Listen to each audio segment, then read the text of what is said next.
ትሁትና አባባ በስተመጨረሻም ናቴን አንገቱን ሲጥ አድርገው እየቀጠቀጡት ይገኛሉ። ቲና ሁሉንም ነገር ዘርግፋ ስትናገረው አባባ በንዴትና በቁጣ ሆኖ ናቴን አንገቱን ንቅ አደረገና ማሰቃየት ጀመረ። ትሁቴ ደግሞ እያንዳንዱ የተፈጠረውን ነገር ቲና ስትነግራት ማመን አቃታትና ወይኔ ጉዴ አባዬ በቃ ሁሉንም ቤተሰብ ብሎ ቢያስጠጋ ሁሉም እጅ ነካሽ ሆኑ። ናቲ ይሄንን ያደርጋል ብዬ እኔ በጭራሽ አስቤውም ገምቼም አላቅም ነበር። አሁን ላይ ግን ከሚታሰበው በላይ ከባድና አደጋ ስህተት ነው የሰራው። እንዴት ይህን ሊያደርግ ይችላል ብላ በንዴት መቃጠልና መንጨርጨር ጀመረች። አባባ ደግሞ ለ12 ዓመት በሙሉ ሚስቴ ሞታለች ብዬ ሳለቅስ የነበረው ሰውዬ በህይወት መኖሯን ከሰማሁ አይደለም ለሷ ለማንም የማልመለስ ከባድ ሰውዬ ነኝ። ናቲ እኔ ልጅ ነህ ብዬ እናትህ እንደዛ ጎርታይ ስትሄድና አቃጥላይ ስትሄድ አንተ ግን ተመልሰ ይሄን ታደርጋለህ ብዬ በጭራሽ አስቤ አላቅም። ምን አይነት ፍልግላና ቅሌት ነው? ምን አይነት ውርደት ነው? እያለ ራሱን መቆጣጠር አቅቶት ከሚባለው በላይ ማዘንና መንጨርጨር ጀመረ። አባባ እውነቱን ቲና ስታፈርጥና ስትነግረው አባዬ ገጠር ድረስ ተንከልክላችሁ ሄዳችሁ ሚስትህን የደበቃትና ሚስትህን እንዳትገኝ አድርጎ ያገታት ባይገርምህ ናቲ ነው። ስለዚህ ናቲ የእጁን ማገኘት አለበት ብላ ስትነግረው ቲና እውነትሽን ነው ልመንሽ? እኔ ቁስል በቁስል እየጨመራችሁብኝ ነው ያላችሁት። ቆይ ምንድነው ነገሩ ብሎ ሲላት ስም አባዬ እኔ ካሁን በኋላ አንተን በፍጹም መጥፎና ምንም ነገር ልጎዳ አልችልም። ብዙ ነገር አድርጌህ ዛሬ ግን ተመልሼ ስመጣ አንተ እኔን አልገፋኝም። ቤትህ ከፍተህ አስገብተኛል። በሰዓቱ የልጅ ሚስት ነበርኩ። ያ ሁሉ ነገር አልፎ ዛሬ ላይ እንዲህ በሚያሳዝን ሁኔታ አንተን በፍጹም እንደዛ አደርጋለሁ ብዬ አንድ ቀንም አላስብም ብላ ተናገረች። አባባም ደግሞ ለሷ የሚጠቅማትን ምክርና ሀሳብ ከሰጣት በኋላ አባዬ ለአንተ በህይወት የሚጠቅምህ ነገር ዛሬ እንኳ ይሄን ነገር ሰርቼ አንተን ማስደሰት እንፈልጋለሁ። ስለዚህ ወደድክም ጠላህም እንዴ ነው ብላ ስታፈርጥለት እሱም ደነገጠና ራሱን መቆጣጠር አቅቶት ትሁት እየተካሄደና እየሆነ ያለው ነገር ምንድን ነው? ይሄ ነገር እውነት ነው ብሎ ሲላት እመነኛ አባዬ ቲናን በተደጋጋሚ አንተ ታውቃታለህ፣ ይህን ነገር አታደርገውም ማለት አልችልም፣ ግን ከስህተቷ የታረመችና ከስህተቷ የተስተካከለች መስሎኝ ነበር። እሷ ሳትሆን ናቲ ይሄን ነገር አድርጎታል። በጭራሽ አባዬ ናቲን እኔ እንደምወደውና እንደማፈቅረው ስለምታውቅ እኔን ለመበቀል ያደረገችው ትልቅ ሴራ ነው ብላ ተናገረች። ወይ ጉድ ትቀልጃለሽ አይደል ብሎ አባባም እውነታውን የሰማ ጊዜ ናቲ ላይ የፈጸመው ጀብድ በጣም ያሳዝናል። ናቲ ደግሞ እንግዲህ የትሁትን ልብ ለማግኘት ብሎ አባባ እንደዚህ ለሚስቱ ምን ያህል ጉጉት ኑሮት እያለቀሰ መሆኑን እያየ እንደዚህ ማድረጉ ከባድ ጅልነት ነው።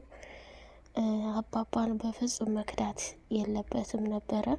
አለሜ እንደዛ ስትሆን ዋጋ መስዋዕትነት የከፈለለት እንዲሁም ደግሞ እሱ አባቱ አውልቆ ሲጥለው አስጠግቶ እያኖረ ያለ አባባ እንደዚህ ማድረጉ ትልቅ ቅሌት ይሆናል ማለት ነው። ሰላም ሰላም፣ ውድ የተከበራችሁ የተወደዳችሁ የቻናል ቤተሰቦች እጅግ በጣም ተወዳጁና በጉጉት ስንጠብቀው የነበረው የትሁት ድራማ እንደቀጠለ ይገኛል። አባባ ከሚባለው በላይ ልቡ ተሰብሮ በጣም ነው ያዘነው ማለት ነው።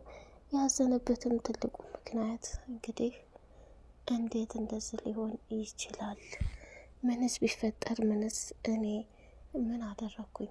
እዚህ ቤት አስጠግቼ እያኖርኳቸው አይደለም ወይ?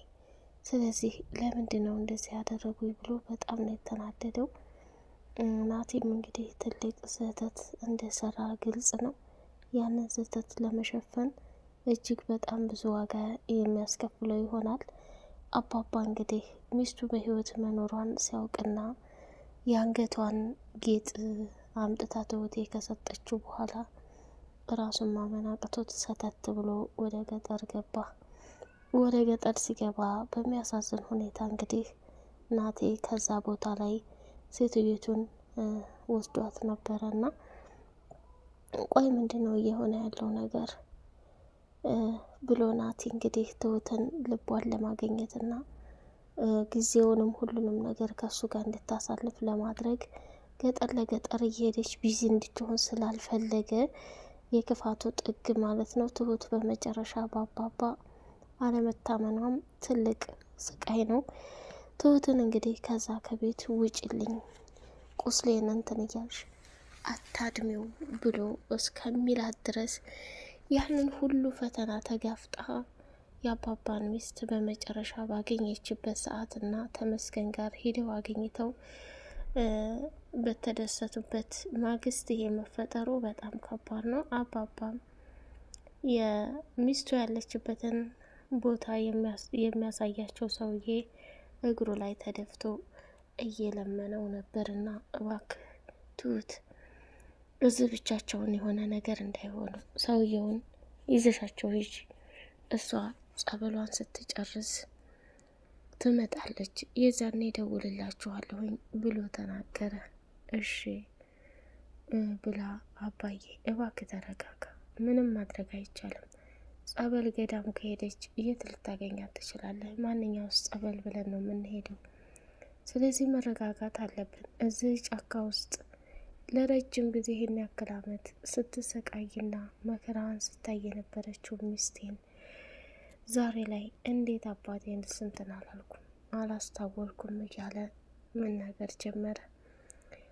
እንግዲህ እዚያ ያለው ሰውዬ ከልጇ ጋር ወደ ጸበል ሄዳለች ብላ ስትል ትሁት ብሎ ሲነግራት ትሁቴም ደግሞ ደነገጠችና እንዴ ልጅ አላት እንዴ? ሌላ ሰው አግብታ ወልዳለች እንዴ ብላ ስትጠይቅ በፍጹም ሌላ ሰው አላገባችም፣ ግን አንዲት ልጅ ነበረች እና አንስታ ስታሳክማትና ስታስታመማት ስታመላልሳት የነበረችው ልክ እንደ ልጇ ነው የምታያት፣ ለዛ ነው ገባኝ አለችና ትሁትም ከሰውየው ጋር ወሬዋን ተጨረሰች በኋላ አባባን ለማረጋጋት ሞከረች። አባባም በጣም በሚገርምና በሚደንቅ ሁኔታ ራሱን ማመን እስከሚያቅተው ድረስ እያለቀሰ ነበር። ተመስገንና ናቲ ፊት ለፊት መፋጠጥ ጀመሩ። ቲና አንቺ ጉደኛ፣ እስካሁን ድረስ የክፋትሽ ጥግ አላቆምሽም ማለት ነው? አይ እኔማ አቁሜያለሁ። በሰዓቱ መጥፎ ስራዎችን አብረን ሰርተን ነበር። በተለይ አንተ እያዘዝከኝ ነበር ስንሰራ የነበረው። ያ ሁሉ ቀረና ዛሬ ሁላችንም ተስተካክለናል። ስሚ እኔ እዚህ አንድ ነገር ብቻና ብቻ ነው ብዬ የተቀመጥኩት። እሱም ምንድን ነው? ትሁቴን ደስተኛ ሆና እንድትኖር፣ ማንም እንደዚህ ዝቅ አድርጎ እንዳኖራት አልፈልግም። እሷ ግን አልረዳኝ አለች። ምን አባቴ ላድርግ እያለች ራሷን ከባድና ትልቅ ጥያቄ ውስጥ አስገባች ቲናም ስሜ ትሁቴ ናቲ በፍጹም ሊወድሽና ሊያፈቅርሽ አይችልም። ሲበዛ በጣም ራስ ወዳድ ሰው ነው። አሁንም የምነግርሽ ነገር ቢኖር እባክሽ ልለምንሽ፣ በዛም በይ በዚህም በይ አንቺ ከዛም ከዚህም ብለሽ ነገሮችን ወደዛና ወደዚህ ማድረጉን ትተሽ ሰተት ብለሽ ከተመስገን ጋር ከልጅሽ አባት ጋር የራስሽን ህይወት ማሳለፍ አለብሽ። በእንደዚህ አይነት መልኩ እንዴት ስታለቅሽ ትኖሪያለሽ? መከራሽን ስታይ ትኖሪያለሽ? ቲና ስለ እኔ ህይወት አይመለከትሽም። ለእኔ ናቲ በጣም ይወደኛል፣ በጣም ያፈቅረኛል። አብሬ የምኖረው ከሱ ጋር ነው ብላለች። የናቲ ራስ ወዳድነት ወይንም የአባባን ሚስት አግቶ እያሰቃያት መሆኑ ቢታወቅ ምን ያህል ከባድና አደገኛ ሁና ትሁት እንደምትጠላው ለማወቅ አይከብድም። ለቲና በመጨረሻ አብረው ለመስራት ተስማሙና ሳይሽ በጣም አደገኛ ሴት ትመስላለሽ፣ አሁን ላይ ደግሞ አብረን እንድንሰራ እፈልጋለሁ።